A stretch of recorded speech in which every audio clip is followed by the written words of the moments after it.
Ladies and gentlemen, so right now, this is the new Genesis GV70. We've already got sound going off on here for speed limit warning, which, by the way, you can turn off on the new steering. But I digress. Let's talk about this car because it has a bunch of new features. It's a facelift, so we get new subtle design changes. Interior, see some design changes as well. Plenty of new tech, and also performance is there as well. So this is packing a bunch of stuff, which makes it one of the best mid-size luxury SUVs on the market right now. It's already dinging me again for something else, which I'm not sure what that is right now. But anyway, let's get back to this. So let's start with the exterior in terms of what's changed. We look at the front. So the front bumper sees a sharper design. It looks a bit more tidy or tidier. And also we get changes such as the LED headlights. We get new micro array LED headlights as well. So you can see those tiny little cubes on that LED headlights, which is pretty cool. And then also we get new front grille as well, which is updated. And also the charging point up front, which supports 240 kilowatts charging on that 800 volt architecture. Also is electronically controlled now. So you can use a button that's inside here on my right, or you can just press the actual cover as well. There's a case, there's a button on there that allows you to open it and close it again. One thing that's also cool about this is that door is actually heated as well, which is useful for the winter months when it might just become frozen, so it won't freeze up when you need to open it or when you need to close it. So there'll be no issues there when it comes to how this functions. Elsewhere, the side looks pretty much very similar in terms of what it is, the same sort of length. And also the alloys has a new design. So on this one, we get a 20-inch alloy. So we got Michelin pilots on this particular version. The base one, which is the pure trim level, will give you that 19-inch alloys. And up you go. As the more you go up to the trim levels, the better. And in terms of the size, you get different size options and different kind of personalizations that you can have for this particular vehicle. So let's talk about the interior though, because we see some changes as well. So for example, straight away, you would notice up in the cabin, up on the front, there's a new 27-inch display, which spans across the front in front of the driver, which looks really cool. This is OLED as well, so sharper colors, looks deeper blacks as well. It's brighter. It just looks much nicer. And this is also useful because when it comes to the entertainment, you can now watch streaming services like Netflix, Disney Plus, and stuff like that when you're stationary. So when you're charging your car, you'll be able to watch that on here. And with that, OLED display means you get better quality in terms of the video when you're watching and streaming your favorite TV shows and movies. We also get a new steering as well. So this new steering now means stuff like when you're driving with active cruise control, you don't have to tug, or it doesn't require a torque for it to know whether your hand's still on the steering. So it has a new sensor on there, which means you can just sort of touch it slightly or whatever, and they will notice that you're still there, alive and kicking. And there's also the boost button, which is moved as well. So it's now by your right thumb. So you can just press that to get that full 4.4 seconds, 0 to 62 figure for a few seconds or so before it goes back to its normal state. So other thing as well, the dash also still have that blind spots on here, the camera. So when you indicate, you get different cameras showing you different things. The mirror head mirror as well has a digital version. So I mean, it's digital as well. So you can switch between digital mode, which is the camera that's situated at the back, or you can just have it as the usual way, wherever you're used to having.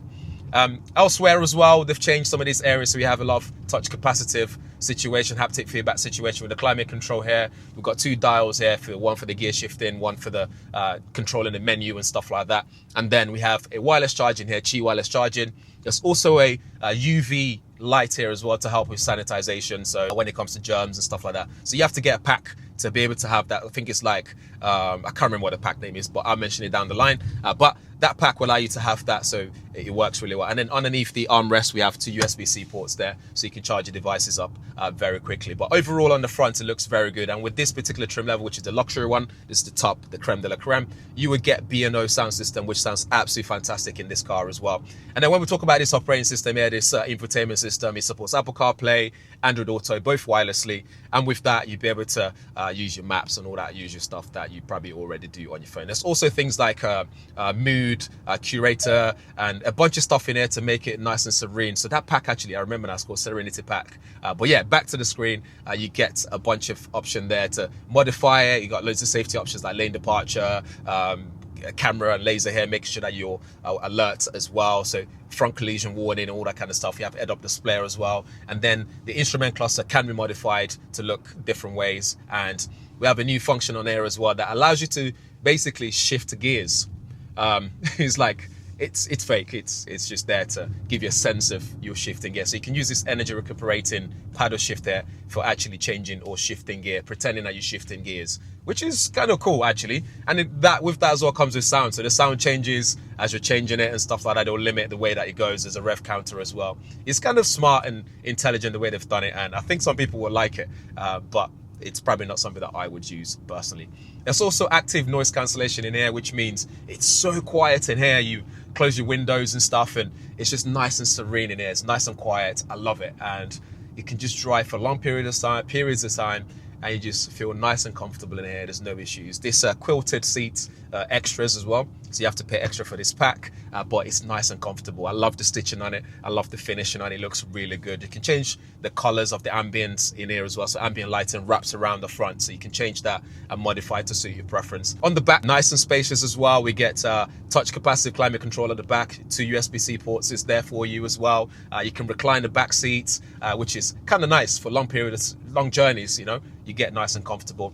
The boot as well, plenty of space in there. Open it up with the button on the wiper, which again is kind of smart that they've integrated it into that area. But with that, it means again you get plenty of space. It's nice and practical in here. There's no issues at all. Honestly, they've thought about how practical it is, how luxurious they want this to feel, and generally it's all well and good when it comes to the design of the car in general, which I really like. They've updated in many ways, new tech, new interior, what kind of new interior, updated interior, makes it look and feel a lot more premium inside of here, which goes with the price tag as well. For the performance, we have a new 84 kilowatt hour battery in there, which will give you 298 miles on the entry pure trim version. You're looking at 10 to 80% charge with that 240 kilowatt charging capability in 19 minutes, because we have the 800 volt charging platform. We're looking at 490 PS and 0 to 62 in 4.4 seconds with boost mode. There's also a new AI e-terrain mode, which means it will choose what level of comfort you get or how it handles the road based on the road that you're driving on. And we have a new virtual gear shift as well, which would sort of give you a sensation as if to say you are shifting gears. So when it comes to the torque sound and when you're moving up the rev counter and stuff like that, it would adjust as well. And there's also a dynamic torque vectoring, which means better cornering and just generally better handling on the road.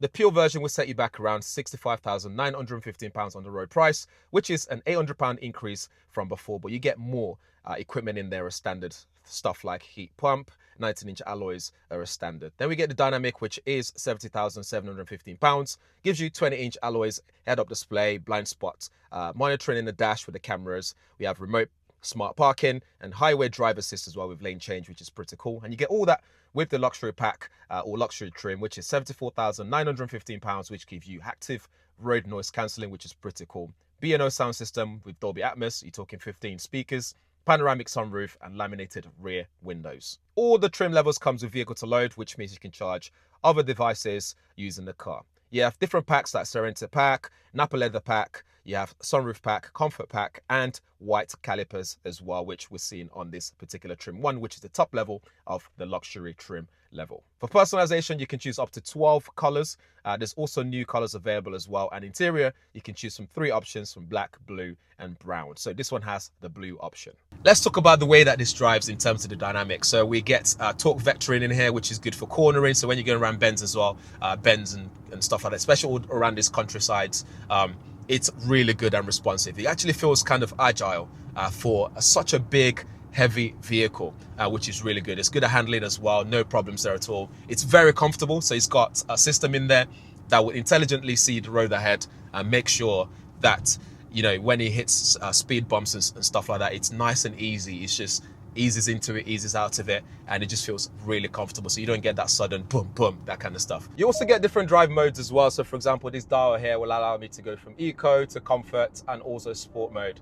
Sport mode just means things become a bit more reactive and you can sort of feel it. The sound, the fake sound, the exhaust proportion sound thing just kicks in as well to make you feel like you're actually going really fast. And it's pretty good actually. You press the boost button as well and it goes It gives you that extra boost to go faster, which is really nice as well.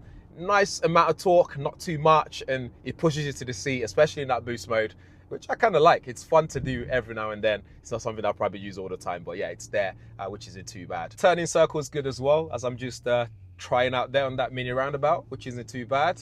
That's also a bonus on such a large car like this one. The brakes are really good as well, which is nice. And also when it comes to the visibility in the car, I think excellent visibility all around the car without the pillars sort of blocking your view in any way. You still got all the ding dongs that goes off, but you can switch off most of it, luckily, but obviously by regulations they have to keep it there. But they've made it very easy by just pressing the holding the ADAS system button here. Press and hold it for 3 seconds and that switches off and off you go on your journey. So overall, I think they've done a really good job in terms of how luxurious it feels, how premium it feels. The design is subtle as well. I think they haven't drastically changed it, which is good. The way that you buy the vehicle will still exist with all the care packs, so 5 years, I think, which gives you really good level of customer service. And you know, when you need to repair, they'll come to you. All that still exists, which is one of the good things I really liked when Genesis came to Europe. It's just the way that they deal with the purchasing process and all that kind of stuff.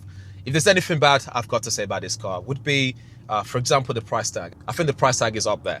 But when you think about it though, the pure level, the pure trim level, you get a lot of equipment with the package that you get with that by default, which is really good. But for me, the sweet spot is that the middle one, which gives you mostly everything that you need in a car. The luxurious one, maybe you don't really need that one. But the middle one, I think that's a good option to go for.